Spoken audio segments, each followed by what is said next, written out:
Hello students, इस video में हम इम्यून सिस्टम के बारे में स्टडी करेंगे।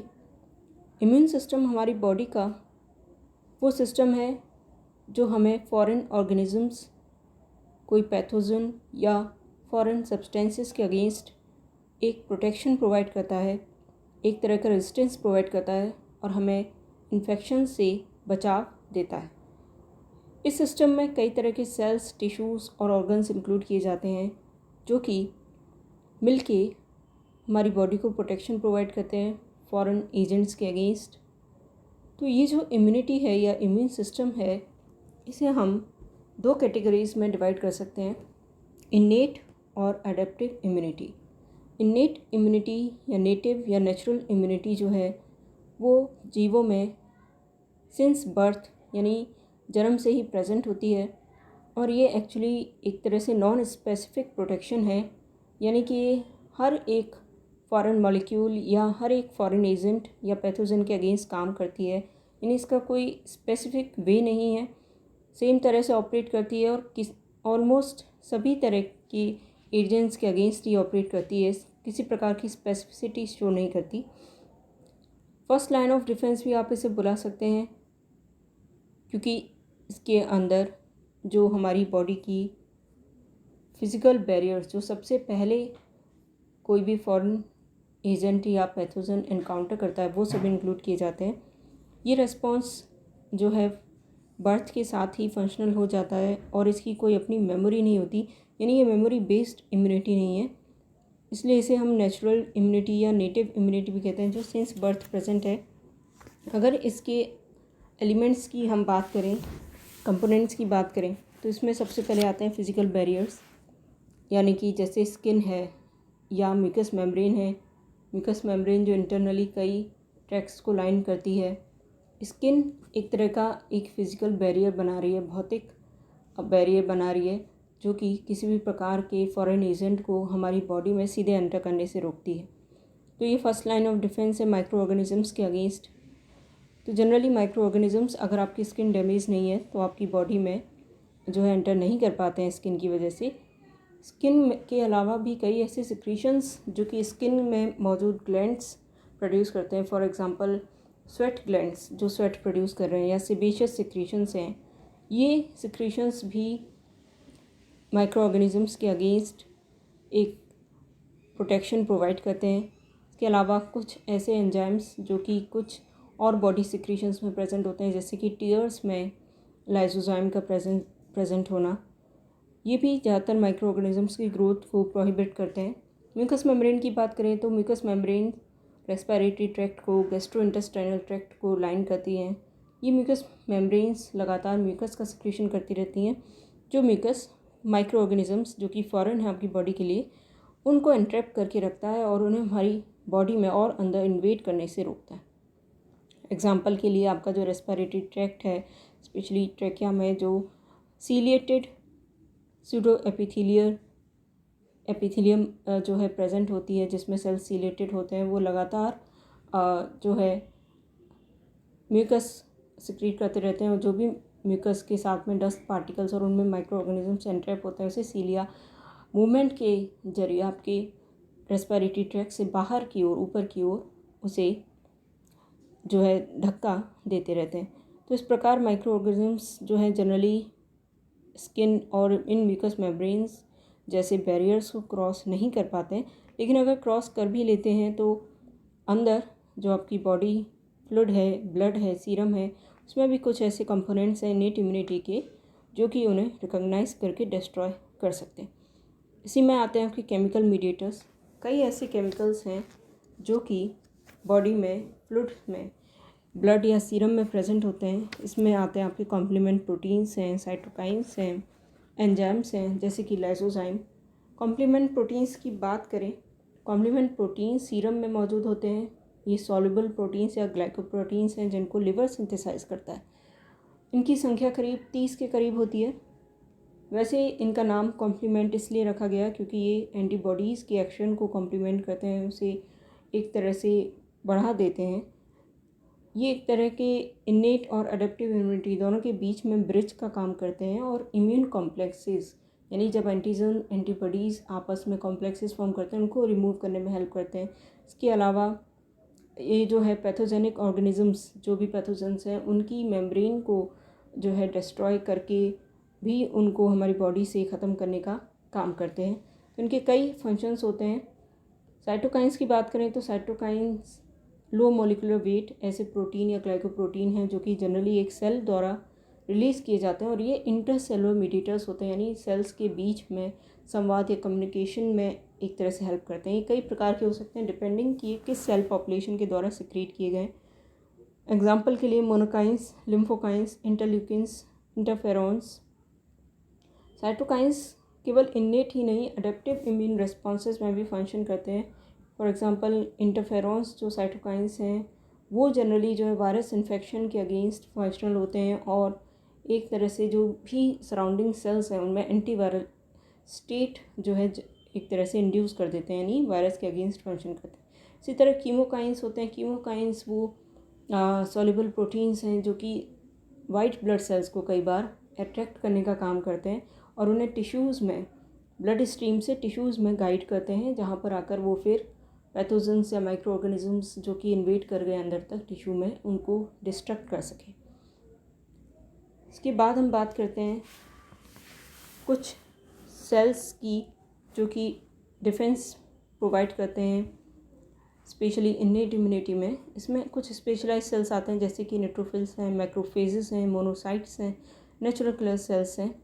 ये जो सेल्स होते हैं आपके ब्लड में ही प्रेजेंट हैं और ये specialised cells generally phagocytosis carry out करते हैं। फेगोसाइटोसिस वो मैकेनिज़्म है जिसमें जो फॉरेन पार्टिकल्स हैं, फॉर एग्जांपल बैक्टीरिया, उसे कोई भी एक इनमें से सेल जो है इंजेस्ट कर लेता है और इंजेस्ट होने के बाद जो है वो फॉरेन पार्टिकल या फॉरेन सेल या माइक्रो ऑर्गेनिज्म जो है उसका जो फेगोसोम या जिस फेगोसाइटिक वैक्यूल में वो प्रेजेंट है उस फेगोसोम का फ्यूज़न उस सेल के लाइसोसोम्स के साथ होता है और फेगोलाइसोसोम की फॉर्मेशन होती है। इस फेगोलाइसोसोम में जब लाइसोसोम के जो एंजाइम्स होते हैं हाइड्रोलिटिक एंजाइम्स वो इन माइक्रो ऑर्गेनिजम्स को डिस्ट्रॉय करने का काम करते हैं। तो ये फेगोसाइटोसिस है जो जनरली न्यूट्रोफिल्स, मैक्रोफेजेस, मोनोसाइट्स और डेंड्राइटिक सेल्स जो है कैरी आउट करते हैं। इस तरह से ये आपकी बॉडी में जो टिश्यूज़ हैं या एक्स्ट्रा सेलुलर फ्लड है और ब्लड में मौजूद जो भी पैथोजेंस हैं उनको रिमूव करते हैं। इसके बाद हम बात करते हैं अडेप्टिव इम्यूनिटी के बारे में। अडेप्टिव इम्यूनिटी को स्पेसिफिक या एक्वायर्ड इम्यूनिटी भी कहा जाता है। ये इम्यूनिटी स्पेसिफिक है, यानी कि ये जो है सेलेक्टिवली एलिमिनेट करती है फॉरेन एंटीजन्स को और हर एंटीजन के प्रति इसका जो तरीका है वो स्पेसिफिक होता है उस एंटीजन के लिए। तो सेलेक्टिवली फंक्शन करती है, यानी सबके लिए एक जनरल वे में फंक्शन नहीं कर रही है, स्पेसिफिकली टारगेट कर रही है उस एंटीजन को। और अगर उस एंटीजन के साथ उसका एनकाउंटर पहले हो चुका है तो वो एक लर्न वे में रिस्पॉन्स करती है सेकेंड टाइम में, यानी इसकी अपनी एक इम्यूनोलॉजिकल मेमोरी है जिससे वो एंटीजन्स को पहचानती है। अडेप्टिव इम्यूनिटी 4 कैरेक्टरिस्टिक्स शो करती है कि एंटीजन स्पेसिफिसिटी है इसमें, यानी कि डिफरेंट जो एंटीजन्स हैं उनके प्रति इसका जो रिस्पॉन्स है वो डिफरेंट रहता है, डिस्क्रिमिनेशन वाला रिस्पॉन्स रहता है इसका। एक जनरल वे, नॉन स्पेसिफिक वे नहीं है इसका एक्ट करने का। इसके अलावा इसकी एक इम्यूनोलॉजिक मेमोरी होती है, यानी कि ये अगर किसी फॉरेन मॉलिक्यूल या एंटीजन के साथ पहले इसका इंटरेक्शन हो चुका है, एनकाउंटर हो चुका है, तो अगली बार ये जो रिस्पॉन्स देती है वो एक लर्नड मैनर में देती है, यानी बहुत रैपिड रिस्पॉन्स होता है इसका नेक्स्ट टाइम और लार्जर रिस्पॉन्स होता है। डाइवर्सिटी इसकी एक और कैरेक्टरिस्टिक है, यानी ये इतने डिफरेंट एपिटोप्स को, डिफरेंट एंटीजन्स को पहचान सकती है, इवन अगर पहले कभी उसने उनका एनकाउंटर उसके साथ नहीं हुआ तब भी वो उनके लिए रिस्पॉन्स कर सकती है। सेल्फ नॉन सेल्फ रिकॉग्निशन इसकी एक और कैरेक्टरिस्टिक है, यानी ये इम्यूनिटी जो है सेल्फ यानी जो बॉडी के अपने सेल्स हैं और फॉरेन सेल्स उनके बीच में एक रिकग्निशन इसकी ये एबिलिटी है कि वो रिकग्नाइज़ कर सकती है सेल्फ को नॉन सेल्फ से। तो सेल्फ के प्रति ये टॉलरेंट रहती है और नॉन सेल्फ के प्रति ये एक्शन करती है। तो इन्नेट और एडेप्टिव इम्यूनिटी का जो डिफरेंस है मेनली ये है कि इन्नेट इम्यूनिटी नॉन स्पेसिफिक है, जबकि एडेप्टिव इम्यूनिटी एंटीजन्स के लिए स्पेसिफिक होती है। एक स्पेसिफिक एंटीजन के लिए अलग तरह से रिस्पॉन्ड करेगी।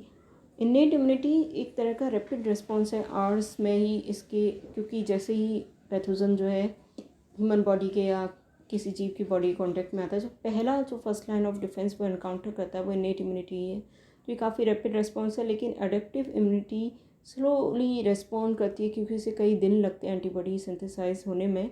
हालांकि बाद में जब इसकी मेमोरी डेवलप हो जाती है तो एक रैपिड रिस्पॉन्स ही दे सकती है। इन्नेट इम्यूनिटी में कोई मेमोरी फंक्शन नहीं होता।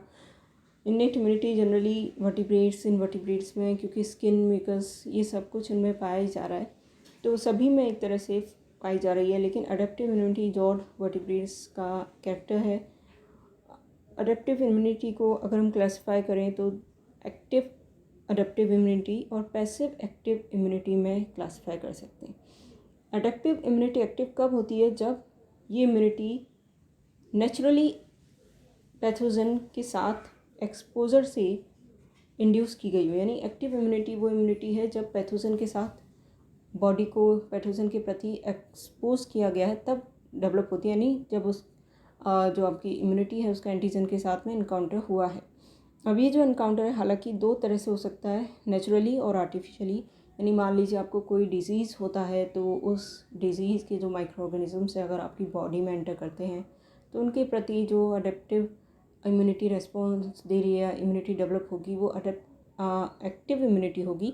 लेकिन अगर आपको किसी आर्टिफिशियल वे द्वारा पैथोजन्स आपकी बॉडी में इंजेक्ट किए जाते हैं, फॉर एग्जांपल वैक्सीनेशन के दौरान, तो वो जो इम्यूनिटी है वो भी एक्टिव इम्यूनिटी है, लेकिन वो आर्टिफिशियल एक्टिव इम्यूनिटी होती है, क्योंकि वो आर्टिफिशियली इंड्यूस की गई है, वो नेचुरली आपका सामना उस पैथोजन के साथ में नहीं हुआ है।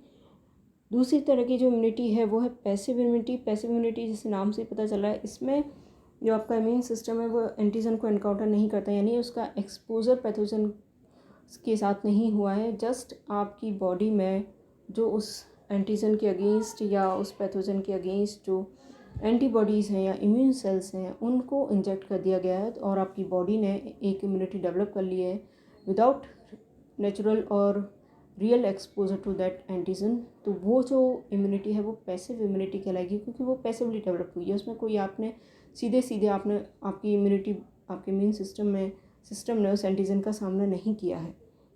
तो ये भी नेचुरल आर्टिफिशियल दो प्रकार की हो सकती है। नेचुरल पैसिव इम्यूनिटी वो होती है जिसमें कि एंटीबॉडीज़ नेचुरली ट्रांसफ़र होती हैं एक जीव से दूसरे जीव में। ये होता है जब कोई भी प्रेग्नेंट वुमेन हो, उसके बेबी में जब प्लेसेंटा के थ्रू एंटीबॉडीज़ का ट्रांसफ़र होता है, वो इसका एक अच्छा एग्जांपल है नेचुरल पैसिव इम्यूनिटी का। आर्टिफिशियल पैसिव इम्यूनिटी जब देखने को मिलती है जब मान लीजिए किसी दूसरे ऑर्गेनिज्म में कोई डिजीज़ हुआ हो या उसमें कोई पैथोजन एंटर कराया हो और उसके अंदर फिर जो उस पैथोजन के अगेंस्ट एंटीबॉडीज़ या इम्यून सेल्स रिस्पॉन्स में बने हों उनको आपकी बॉडी में ट्रांसफ़र कर दिया जाए एक होस्ट से दूसरे होस्ट में, तो वो जो एक आर्टिफिशियल इम्यूनिटी है। तो एक्टिव इम्यूनिटी डेवलप होती है बाय एक्सपोजर टू एंटीजन, जबकि पैसिव इम्यूनिटी में एंटीजन के साथ एक्सपोजर नहीं होता है। एक्टिव इम्यूनिटी एंटीजन्स इंजेक्ट करके भी अचीव की जा सकती है फॉर एग्जांपल वैक्सीनेशन के दौरान, जबकि पैसिव इम्यूनिटी में इम्यून सेल्स को इंजेक्ट किया जाता है, फॉर एग्जांपल एंटीबॉडीज़ को इंजेक्ट किया जाता है या फिर टी सेल्स को जो कि एंटीजन रिएक्टिव हैं उनको इंजेक्ट किया जा सकता है। इम्यून सिस्टम का एक्टिवेशन होता है एक्टिव इम्यूनिटी में, क्योंकि इम्यून सिस्टम एक्सपोज हुआ एंटीजन के लिए तो वो पहले एक्टिवेट होता है, फिर एंटीबॉडीज़ का खुद सिंथेसिस करता है, जबकि पैसिव इम्यूनिटी में इम्यून सिस्टम को एक्टिवेट नहीं किया जा रहा। इसलिए यहाँ पे कोई मेमोरी भी डेवलप नहीं होती है जब तक कि वो सेल्स जो हैं इम्यून एंटीबॉडीज़ या इम्यून सेल्स जो आपकी बॉडी में इंजेक्ट किए गए वो जब तक रहेंगे तब तक आपको वो इम्यूनिटी जो है वो रहेगी और ये इम्यूनिटी इमीडिएटली डेवलप हो जाती है जैसे इंजेक्ट किया गया है। लेकिन एक्टिव इम्यूनिटी को डेवलप होने में कुछ टाइम लगता है, क्योंकि इसमें पहले इम्यून सिस्टम एक्टिव होगा, फिर वो बी सेल्स के एक्टिवेशन के थ्रू एंटीबॉडीज़ का सिंथेसिस होगा और इसलिए इसमें मेमोरी भी डेवलप होती है एक्टिव इम्यूनिटी में, जो कि पैसिव इम्यूनिटी में एक्चुअली पॉसिबल नहीं है। अब अगर हम बात करें एडेप्टिव इम्यूनिटी के ब्रांचेस की, तो एक्वायर्ड इम्यूनिटी की दो अलग अलग ब्रांचेस होती हैं। एक्चुअली वो साथ में ही काम कर रही हैं, इंटरेक्ट करके एक साथ काम करती हैं। उनमें से एक है जो कि बी सेल्स के द्वारा मीडिएट की जाती है। बी सेल्स एंटीबॉडीज़ का सिंथेसिस करते हैं। ये एंटीबॉडीज़ जो हैं एंटीजन्स या जो पैथोजन के डिफरेंट एपिटोप्स हैं उनके साथ में बाइंडिंग करती हैं और उन्हें इनएक्टिवेट करने का काम करती हैं। ये जो ब्रांच है इम्यूनिटी की या फॉर्म है इम्यूनिटी की, इसको हम ह्यूमोरल इम्यूनिटी कहते हैं। ह्यूमोरल का यहाँ मतलब बॉडी फ्लूइड से है। दूसरी जो ब्रांच है अडेप्टिव इम्यूनिटी की, उसे हम सेलुलर या सेल मीडिएटेड इम्यूनिटी कहते हैं। ये जो है टी सेल्स के द्वारा मीडिएट की जाती है, जिसमें कई तरह के साइटोकाइंस जो है रिलीज़ किए जाते हैं टी सेल्स द्वारा। ये साइटोकाइंस बी सेल्स को एक्टिवेट भी करते हैं। इसके अलावा ये जो फैगोसाइटिक सेल्स हैं, फॉर एग्जांपल मैक्रोफेजेस, उनको भी एक्टिवेट करते हैं फैगोसाइटोसिस के लिए। तो ये जो दो ब्रांचेस हैं वो अडेप्टिव इम्यूनिटी के अंदर आती है।